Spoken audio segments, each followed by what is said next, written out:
Una bienvenida cordial a todos los amigos de la audiencia del programa Enfoques 1A Televisión. Aquí, justamente desde los estudios de 1A Televisión, les presentamos ese saludo con la presencia del economista Álvaro Beltrán Alzate, quien hoy nos acompaña para hablar de un tema que a todos nos interesa, inclusive a los que tienen o a quienes tienen vehículos particulares. Vamos a hablar del sistema de transporte masivo Megabús. Todos los problemas, las crisis que enfrenta, el servicio que presta, los beneficios que representa para la ciudadanía. Vamos a hablar de ello con una persona que lo conoce suficientemente, no solo porque fue gerente de Megabús, el doctor Álvaro Beltrán Alzate, sino porque es uno de los críticos, yo lo digo desde el punto de vista constructivo, más severos y más juiciosos que tiene la ciudad en torno a este servicio de transporte masivo tan importante para una ciudad como Pereira y que tanto nos ha costado desde tantos puntos de vista, tanto en lo económico, en lo financiero, en lo urbanístico, porque una avenida de 3 carriles a cada lado, como la avenida 30 de agosto, por ejemplo, tuvo que cederle al Megabús un carril para hacer prevalecer el transporte público sobre el transporte privado. Doctor Álvaro Beltrán, muchas gracias por aceptar esta invitación y bienvenido a Enfoques 1A. Muchas gracias por la invitación, Luis, y a todos los televidentes de 1A Noticias. Bueno, hablando de Megabús, doctor Álvaro Beltrán, lo primero, ¿qué es Megabús como figura jurídica, como figura institucional? Megabús, de acuerdo con la ley como fue concebida en la ley 310, es un ente gestor, y este ente gestor inicialmente estuvo con las actividades de lo que tenía que ver con la construcción de toda la infraestructura por donde se desarrollaría la operación del sistema. Es así como los recursos que llegaron del gobierno nacional, el 70% de la inversión, más recursos que incorporaron los municipios de Pereira y Dos Quebradas, fue que se logró hacer toda la inversión en las vías, las estaciones y los intercambiadores que actualmente existen. Y Megabús como tal, hoy en día ejerce las funciones de vigilar la operación, es el interventor del contrato y como ente gestor es responsable de que la operación cumpla a cabalidad con lo que espera la ciudadanía. Dicho esto, hagamos una breve y sucinta recordación del cómo se logró el sistema de transporte masivo Megabús para Pereira, doctor Álvaro Beltrán. Quiero hacerlo porque me correspondió ser, digamos, una especie, como casi todos los que estábamos en esa época en el periodismo y en la administración pública, una especie de testigo presencial. Estaban en el gobierno de Álvaro Uribe Vélez en el año 2002-2003 una serie de ciudadanos del Quindío, entre ellos Bernardo Moreno, el exministro de Salud o de Seguridad Social que se encuentra detenido, Diego Palacio.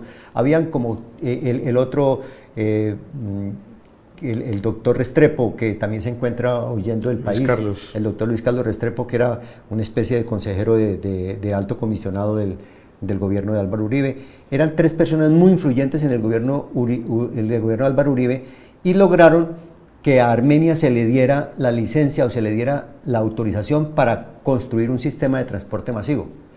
Cuando la alcaldesa de Pereira en ese momento, la doctora Martelena Bedoya, y la gobernadora del departamento en ese momento, Elsa Gladys Cifuentes Aranzazu, se informaron de eso, pidieron una cita a la presidencia de la República, fueron y hablaron con Álvaro Uribe Vélez y le hicieron ver que Pereira tenía unos estudios elaborados desde el año 1995 que los doctores Juan Manuel Arango Vélez, alcalde de Pereira, Álvaro Daniel García y el difunto José Jorge López, que era el director de planeación municipal, habían ido a Curitiba, Brasil, a conocer un sistema de transporte masivo que allí existía y conocieron los estudios y fueron comenzando a planear ese tema, a tal punto que en manos de un hombre tan disciplinado, de tanta trayectoria y tan reconocido en ese aspecto como lo fueron los dos, tanto Álvaro Daniel García como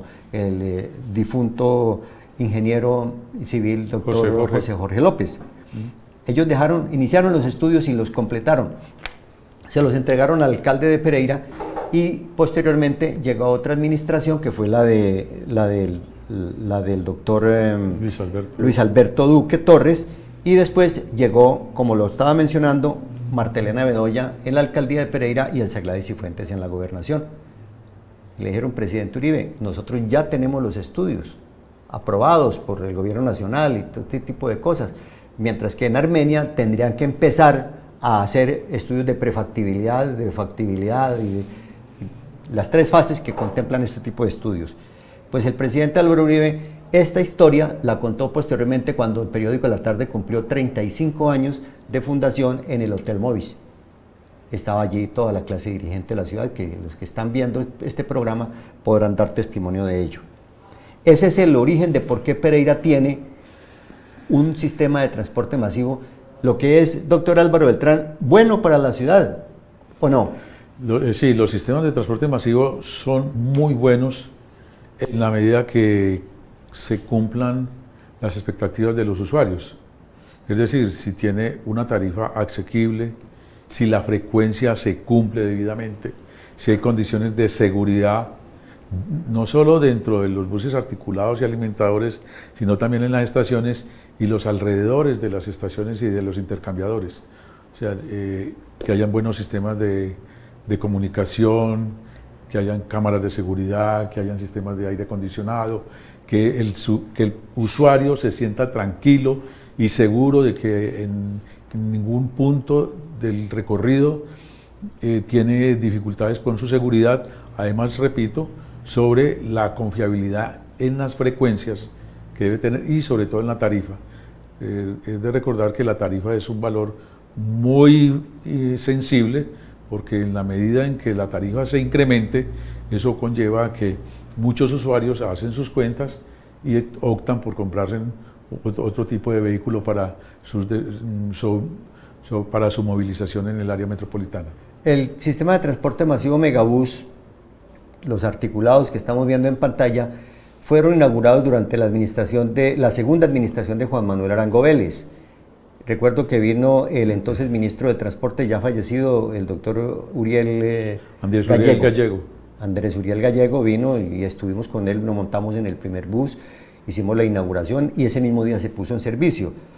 Lo que yo quiero significar con esto, doctor Álvaro Beltrán, es que para la ciudad, con las condiciones que usted está señalando, como alguna vez me lo mencionó la doctora Marta Alzate Hincapié, me dice: yo me subiría a un megabús, nunca me subiría a mi automóvil propio si el sistema de megabús fuera ágil, cómodo y eficiente. Eficiente en relación con el sistema de la frecuencia, la infraestructura, el mantenimiento de los buses, de lo que vamos a hablar enseguida. Dicho esto, doctor Álvaro Beltrán, que institucionalmente el megabús es bueno para la ciudad, pero que requiere unos ajustes de los cuales usted ha sido uno de los críticos en los últimos tiempos más severos, especialmente en la parte de la operación. Sí, el sistema se inauguró en 2006. 2005-2006, sí señor. Y estos buses articulados y alimentadores, que es los que existen hoy, corresponden al operador de la Cuenca de Dos Quebradas. Son buses que por ley no pueden tener más de 20 años para operar como servicio público. Eso está en la ley 105. Pero además los buses articulados y alimentadores de este operador ya superan los 1.200.000 kilómetros en promedio. Ello significa que son vehículos que ya tienen un desgaste natural, obviamente por los años y por la operación, y en mi modo de ver es momento de que se haga un cambio, migrar hacia buses con mayor tecnología. Estos buses son Euro 2 que ya no se consiguen en el mercado, están completamente por fuera. Hoy existen el Euro 6 que utilizan ultradiesel, que son muy eficientes, pero además de eso tienen otras condiciones tecnológicas como que tienen puertos USB, conexión Wi-Fi, tienen cámaras de televisión, son mecánicamente más seguros, hay cabina de protección para el conductor, ya son vehículos que tienen facilidades para las personas con movilidad reducida, pero además yo creo que un nuevo estudio es posible que refleje que no se necesiten muchos articulados, sino posiblemente una mezcla de buses articulados y buses padrones que permita tener mayor agilidad y cumplir con las frecuencias que requieren los usuarios. ¿Qué son buses padrones, doctor Álvaro? Buses padrones son buses que son más pequeños y que son máximo de 80 pasajeros. Entonces ello permitiría tener una mayor flexibilidad en la operación. Pero no son los alimentadores que estamos viendo por las calles. No. Estos pequeños son de máximo 40 pasajeros. Máximo 40 estos, que los alimentadores. Y en los Bogotá funcionan. 80. En Bogotá funcionan los buses padrones, sí. Y en Bogotá mejoró mucho la operación con estos. ¿No tenemos buses padrones? En Pereira, en el área metropolitana, no hay buses padrones. No hay buses padrones. Pero el mayor problema, vuelvo y repito, es que se tienen buses articulados y alimentadores que ya tienen muchos kilómetros encima y a pesar de que el operador es muy juicioso, cada vez se corre el riesgo de tener un accidente por la obsolescencia de los equipos. Todos los buses que están rodando en este momento en el área metropolitana Pereira, Dos Quebradas, los articulados, quiero decir, ¿están fuera de serie? ¿Están ya obsoletos? No, ¿Cómo actúa esta persona? Integra tiene un contrato adicional y tiene 10 buses articulados adicionales que fueron un contrato que se hizo en virtud de la cancelación del contrato con Promasivo, que obligó a que el operador Integra asumiera también la operación de la Cuenca de Cuba. Sí, señor. ¿Sí? Y también llegó y se hizo una operación para la alimentación de la Cuenca de Cuba con el transporte público colectivo con todas las empresas del área metropolitana. Y los nuevos buses articulados del otro operador, Otun SAS, son un modelo 2018, que están muy nuevos, están realmente nuevos, y son Euro 5. Euro 5, pero ninguno es eléctrico, sí, creo que hay un bus eléctrico, me parece. No, articulado no hay ninguno eléctrico. ¿No hay ninguno eléctrico? Todos son diésel. ¿De qué bus, tal vez los alimentadores son eléctricos? Todavía no hay ninguno. Uno o dos, no son muchos. ¿Debería ser toda la flota eléctrica?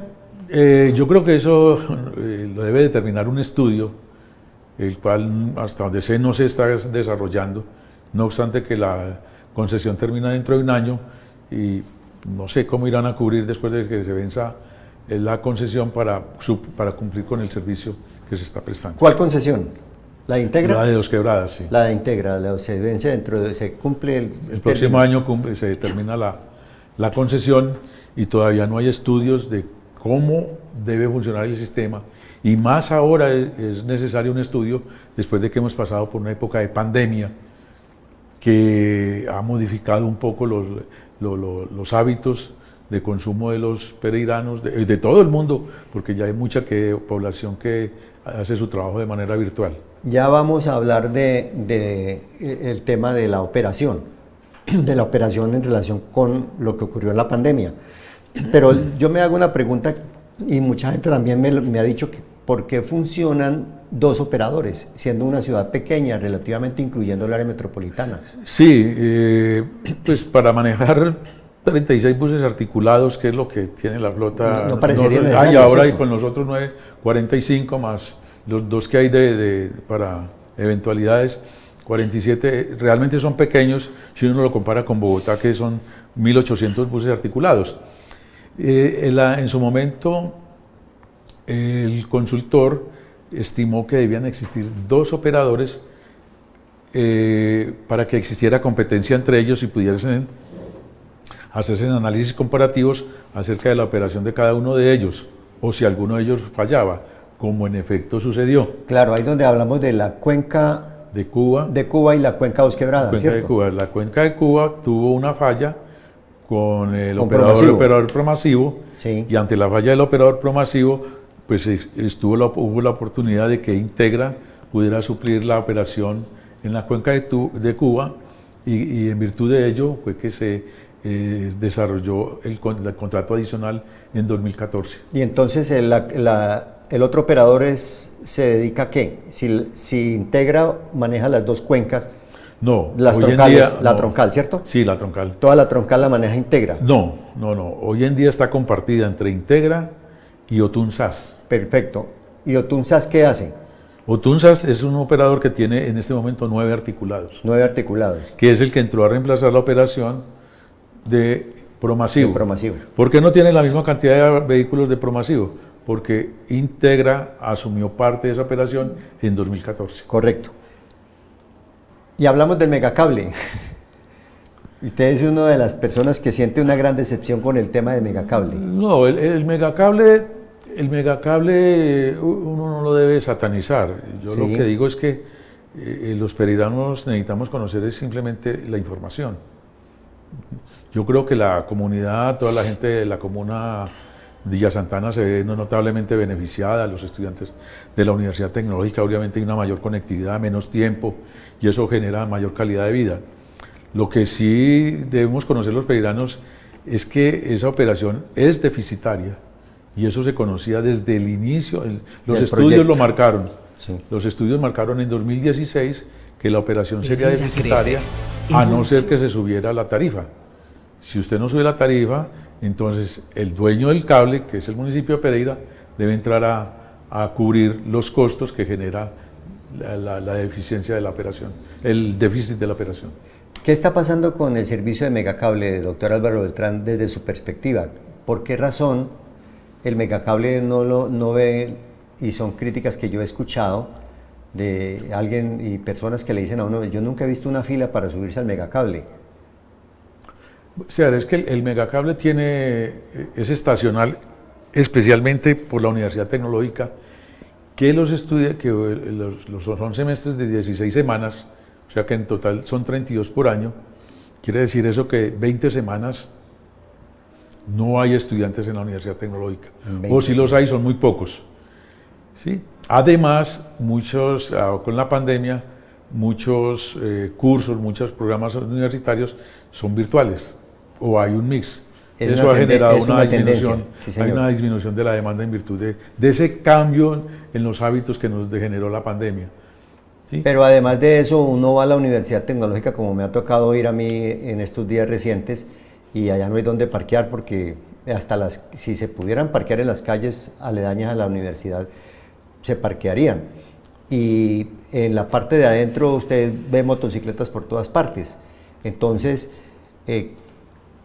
hay como una percepción, doctor Álvaro Beltrán, de que tanto en el caso de Villa Santana, considerada todo lo que es la comuna de Villa Santana, todo ese montón de barrios que tiene, desde el Remanso, pasando por Tokio, yendo a Las Brisas, y la misma Villa Santana, Monserrate, son un montón de barrios. Desde el principio los vecinos dijeron, si eso no es ágil, si eso no me lleva rápido, yo tengo que subirme en una moto o me subo en el Pirata. Entonces la gente todavía está en la vieja cultura, y adaptarlos a la cultura del megacable, siendo un servicio atractivo, todavía no es eficiente y todavía no es lucrativo, no es rentístico mejor. Sí, el cable en Villa Santana es eficiente en la medida de que exista una buena alimentación.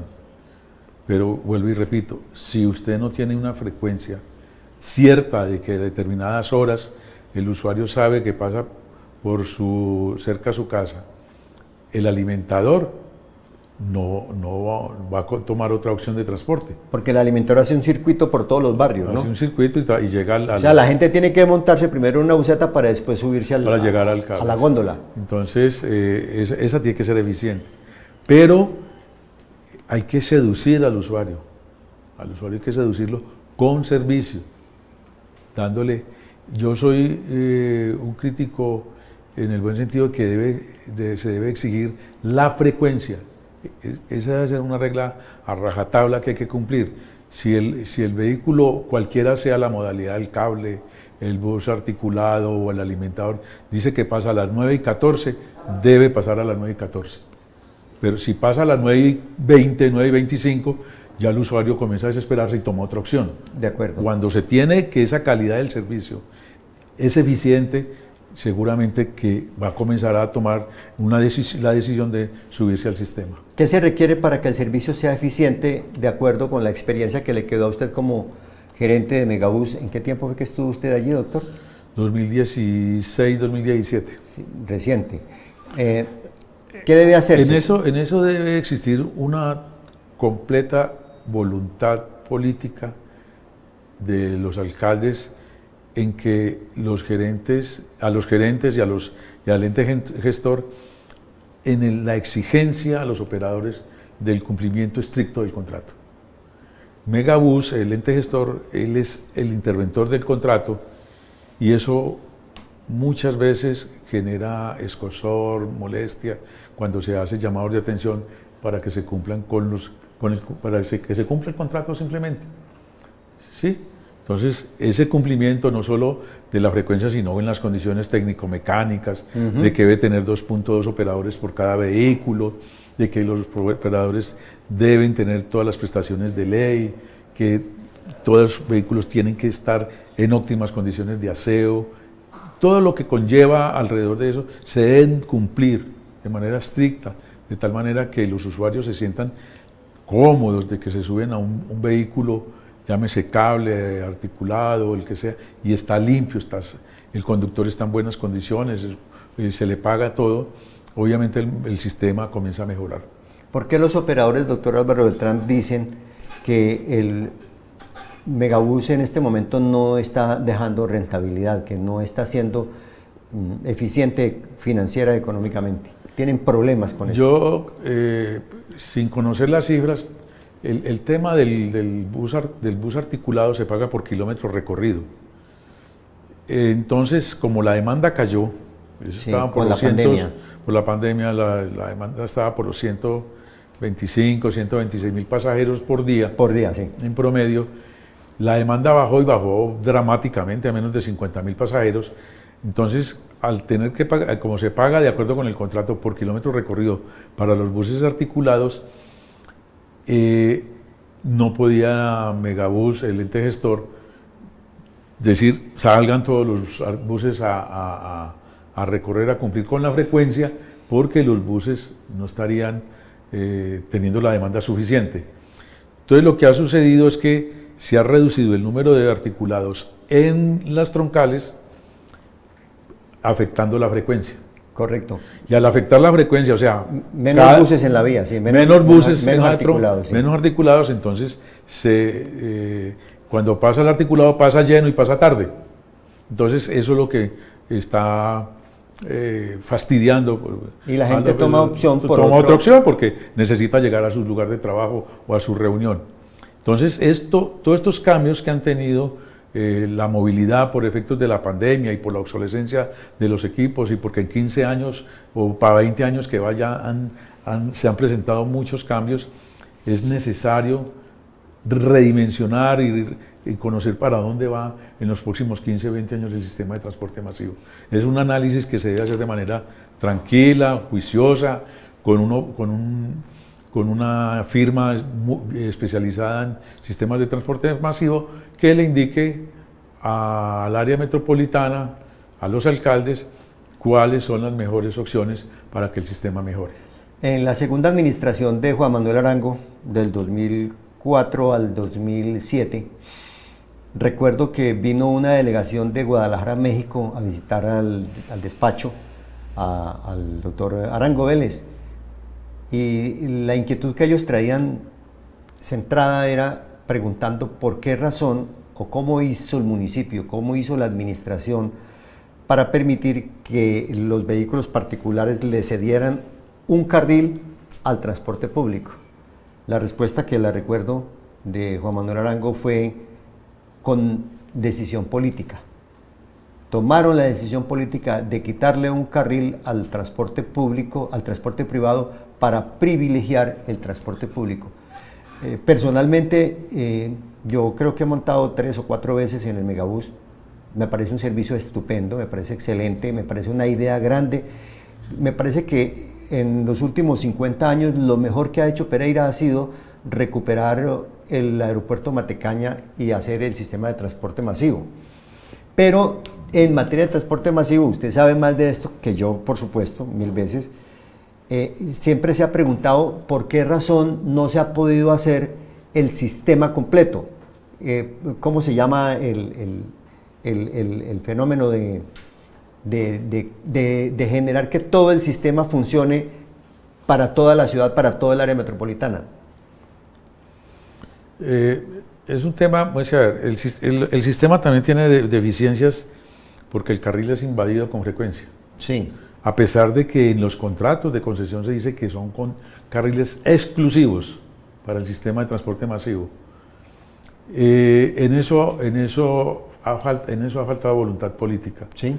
El sistema, toda la troncal tiene fibra óptica y es simplemente instalar cámaras y que la Secretaría de Tránsito o la Dirección de Tránsito haga los controles respectivos. Bueno, en eso es una... Es que usted me hace acordar, perdóneme, me hace acordar del doctor Luis Carlos Villegas Echeverry, quien en una charla reciente en la Universidad de AFID dijo que él ya estaba jubilado y que eso le daba licencia para decir cosas políticamente incorrectas.